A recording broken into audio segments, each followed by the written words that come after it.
এই ইয়ের সঙ্গে সংসদীয় আসনের ভোটের সঙ্গে যেটা নিয়মিত হয়ে থাকে, এবার আরেকটা ভোট আপনাকে দিতে হবে, এটা গোলাপি ব্যালটের ভোট।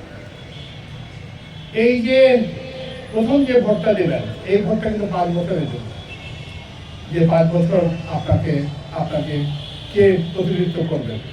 কিন্তু গোলাপি যে ব্যালটে ভোট দেবেন, এটা কিন্তু আপনাদের ভবিষ্যৎ প্রজন্মের জন্য, এটা 10, 50, 20, 50 বছরের জন্য।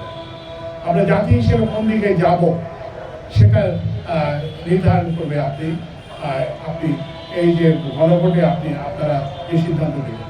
আমরা যদিও এখানে ভোটের জন্য প্রচারণা চালাতে এসেছি এবং কেন ভোট দেওয়া প্রয়োজন সেটা আমরা ব্যাখ্যা করব, কিন্তু আপনাকে কেউ কিন্তু ভোট দিতে বাধ্য করতে পারবে না, আপনাকে কেউ না ভোট দিতে বাধা দিতে পারবে না।